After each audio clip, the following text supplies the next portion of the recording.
रुकिए, बस एक पल के लिए रुकिए। अगर आप यह सोचकर बैठे हैं कि वरुथनी एकादशी का व्रत रखना बस एक दिन का हुआ उपवास है, तो आप उस सबसे बड़ी गलती की कगार पर खड़े हैं जो लाखों लोग हर साल करते हैं, और वह गलती उन्हें पता ही नहीं चलती।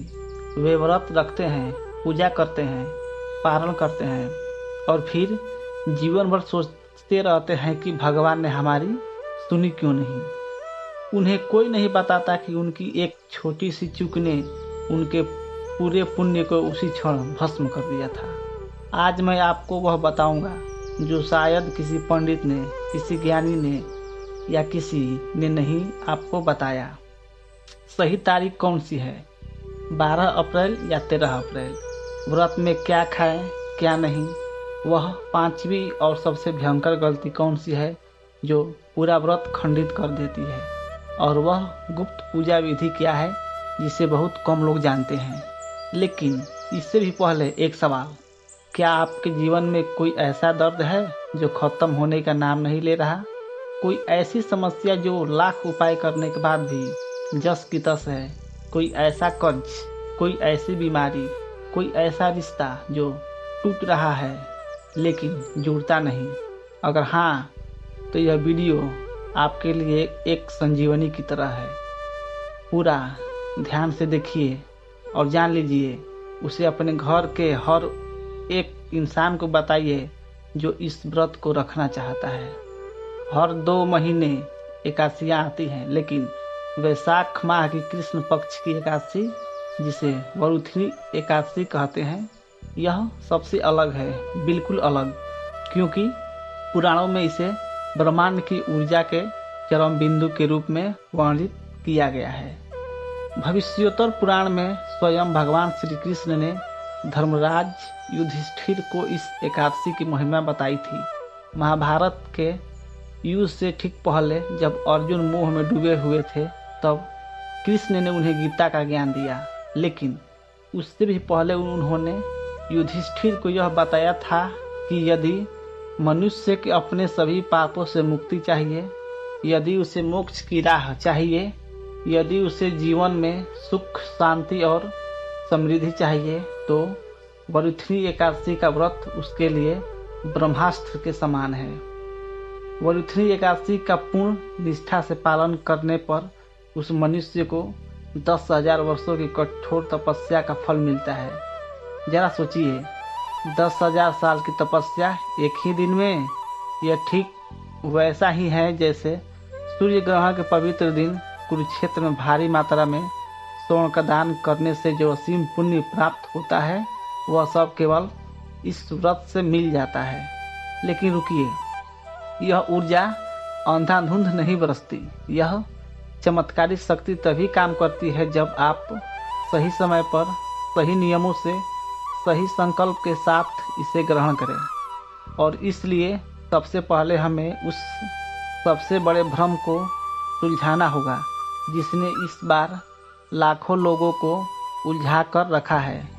यह सिर्फ कैलेंडर की कोई तारीख का सवाल नहीं है, यह उस ब्रह्मांडीय ऊर्जा से जुड़ने का सवाल है जो केवल सही तिथि पर ही अपने चरम पर होती है। हमारे शास्त्रों में एक अत्यंत स्पष्ट और अटल नियम है, उदया तिथि। उदया तिथि का अर्थ है वह तिथि जो सूर्योदय के समय व्याप्त हो। जिस दिन सूर्य के उगने के समय एकादशी तिथि चल रही हो, वही एक दिन व्रत के लिए श्रेष्ठ माना जाता है।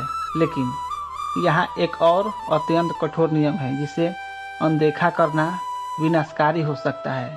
शास्त्रों में लिखा है कि जो व्यक्ति 10वीं मिश्रित एकादशी का व्रत करता है, उसके जीवन में नकारात्मक ऊर्जाएं तेजी से प्रवेश करने लगती हैं। उसका मन बिना किसी कारण के अशांत रहने लगता है। घर में क्लेश की जड़ें गहरी हो जाती हैं और जो व्रत का पुण्य मिलना चाहिए था वह तो नहीं मिलता, उल्टे नकारात्मक शक्तियों को बल मिल जाता है। अब इस बार की स्थिति क्या है? इस बार पंचांग के अनुसार एकादशी तिथि का आरंभ 11 अप्रैल की रात को हो रहा है। यह तिथि 12 अप्रैल के पूरे दिन व्याप्त रहेगी। लेकिन बहुत महत्वपूर्ण है, 12 अप्रैल की सुबह के समय दशमी का प्रभाव भी काफ़ी हद तक बना रह सकता है। यह एक ऐसी संधि है जो शास्त्रों की दृष्टि से अशुभ मानी जाती है। 13 अप्रैल को एकादशी तिथि सूर्योदय के समय शुद्ध रूप से व्याप्त रहेगी, बिना किसी दशमी के मिश्रण के। यह शुद्ध उदया एकादशी है।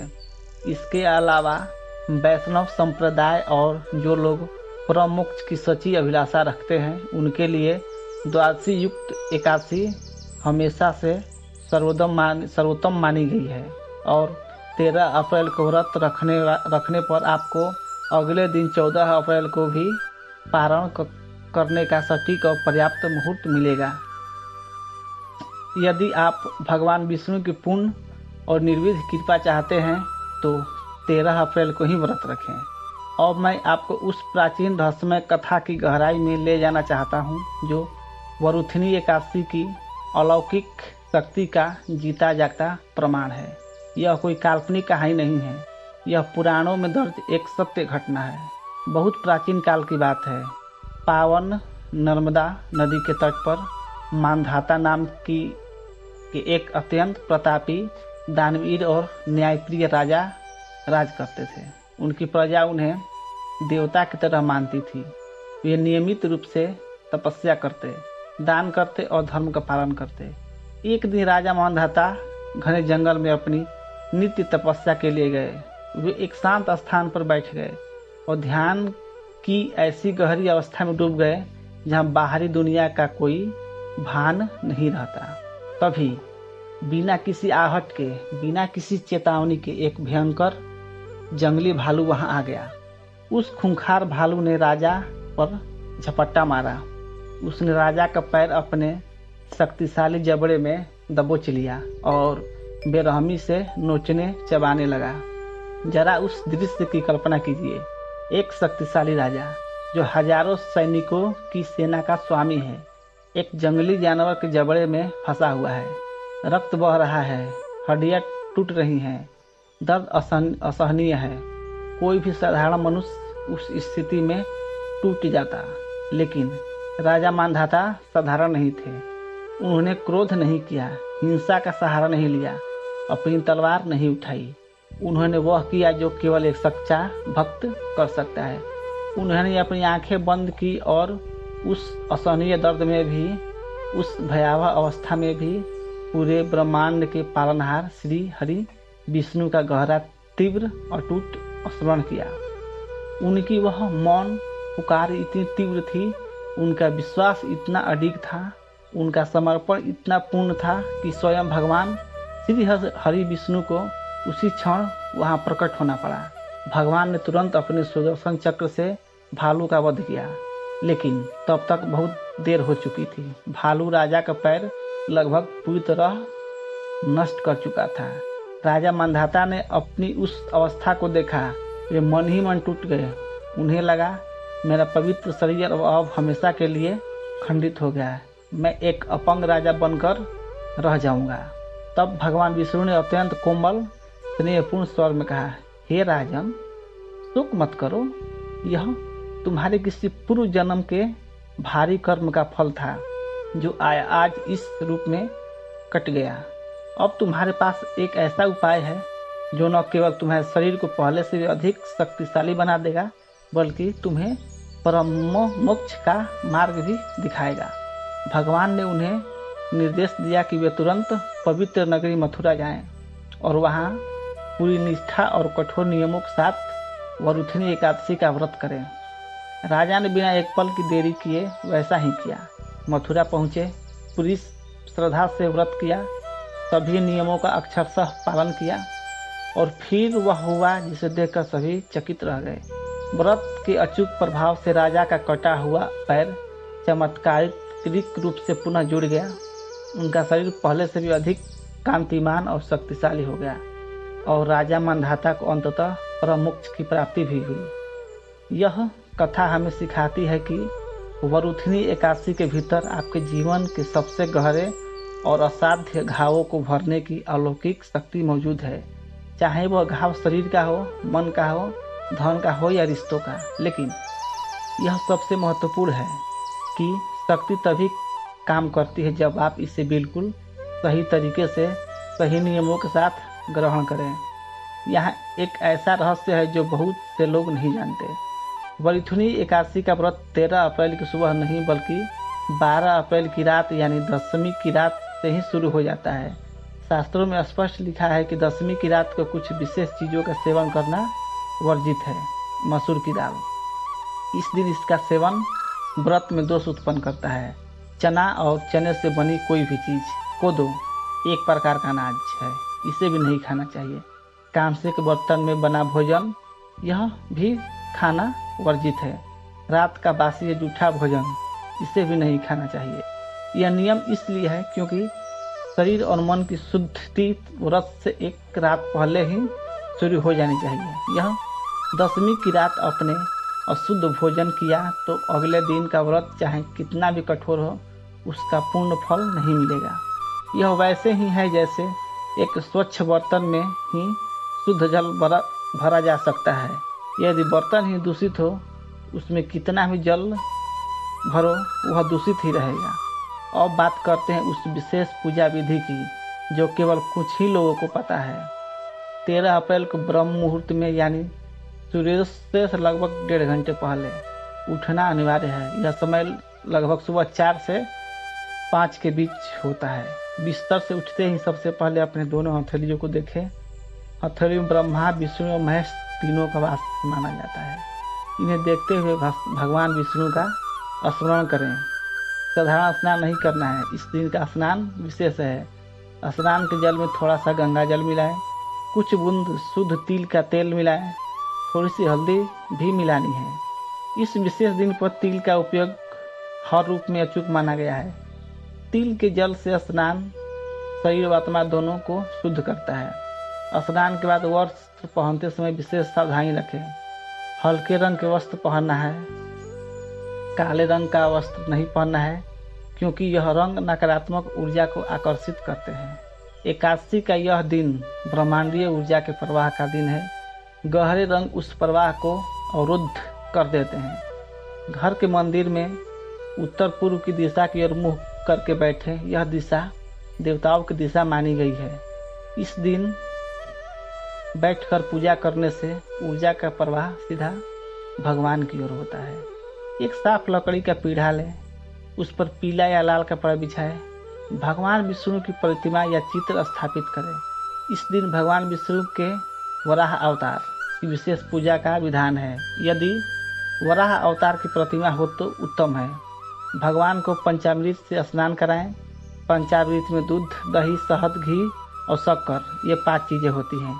लेकिन एक अत्यंत महत्वपूर्ण बात, इस पंचामृत में तुलसी का पत्ता अवश्य होना चाहिए।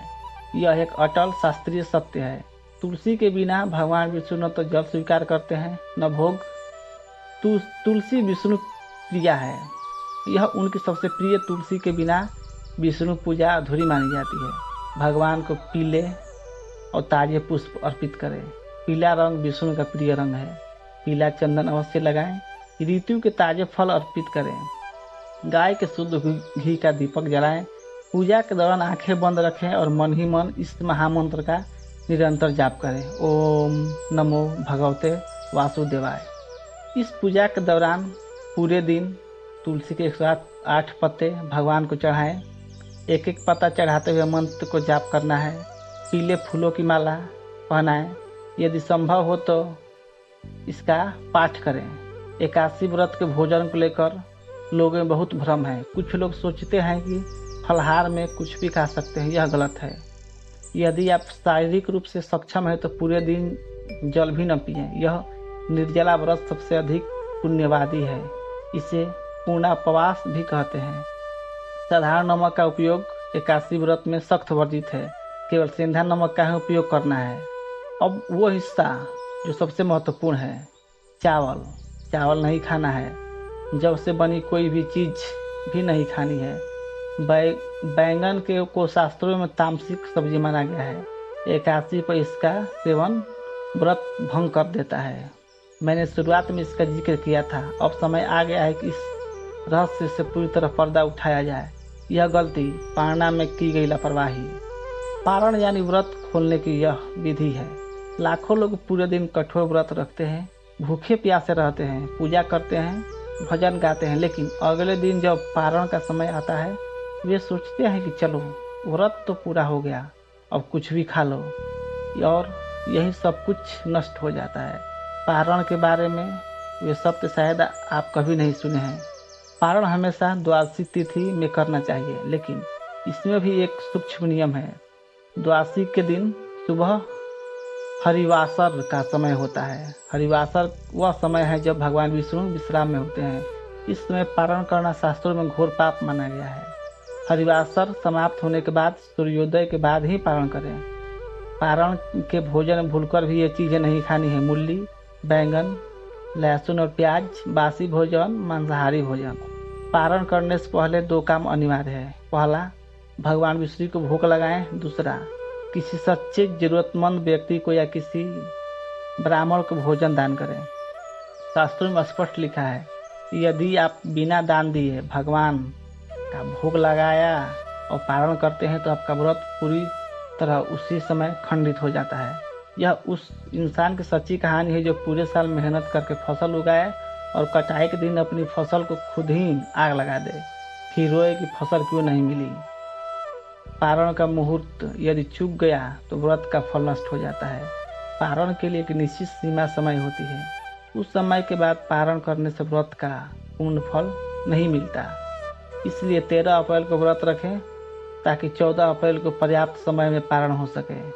वरुथनी एकादशी की रात्रि का अपना विशेष महत्व है। शास्त्रों में लिखा है कि इस रात को जब भक्त जागकर भगवान के नाम का कीर्तन करता है उसे रात्रि जागरण का पुण्य मिलता है, जो दिन के व्रत से भी अधिक है। यह शायद सबसे महत्वपूर्ण बात है जो इस वीडियो में बताई गई है। भूखे रहने से भगवान प्रसन्न नहीं होते। उपवास का अर्थ केवल खाली पेट रहना नहीं है। उपवास का अर्थ है भगवान के पास रहना, भगवान में रमना। उप बराबर पास, वास बराबर रहना, यानी उपवास मतलब भगवान के पास रहना। इसलिए एकादशी के पूरे दिन क्रोध न करें, झूठ न बोलें, किसी की निंदा न करें, ब्रह्मचर्य का पालन करें, मन को शांत और निर्मल रखें, भगवान का निरंतर स्मरण करें।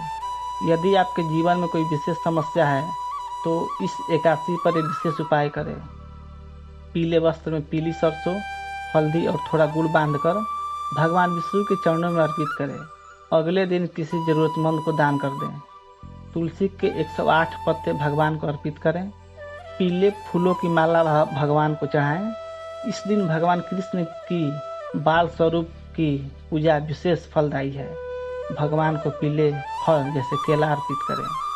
आज के व्यस्त जीवन में कई लोगों के मन में सवाल उठते हैं, मैं ऑफिस जाता हूँ, क्या व्रत रख सकता हूँ? हाँ, बिल्कुल। व्रत के दौरान काम करने में कोई रोक नहीं है, बस मन को भगवान में लगाए रखें। मुझे दवाई लेनी है, क्या व्रत टूट जाएगा? नहीं, स्वास्थ्य कारणों से दवाई लेना व्रत नहीं तोड़ता।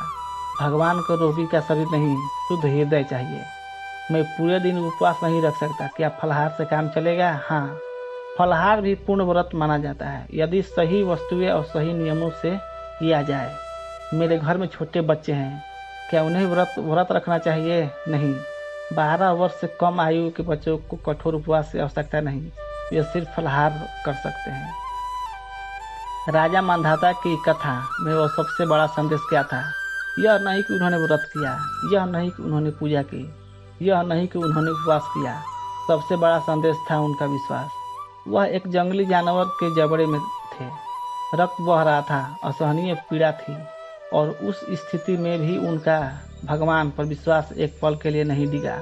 यही विश्वास भगवान को खींच लाया।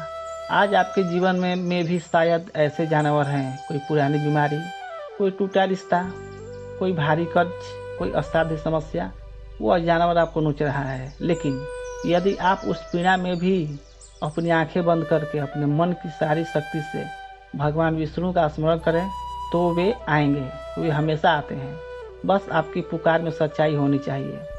वरुथनी एकादशी आपके लिए वह दुर्लभ अवसर है जो ब्रह्मांड की ऊर्जा अपने चरम पर है और भगवान का द्वार सबसे अधिक खुला है, क्योंकि जब आप सच्चे और पवित्र मन से उन्हें पुकारते हैं तो वे इस पूरे ब्रह्मांड की कोई भी शक्ति उन्हें आप तक पहुंचने से नहीं रोक सकती। इस वीडियो को अपने परिवार और अपने मित्रों के साथ अवश्य साझा करें, ताकि कोई भी भक्त इस महापर्व के लाभ से वंचित न रह पाए।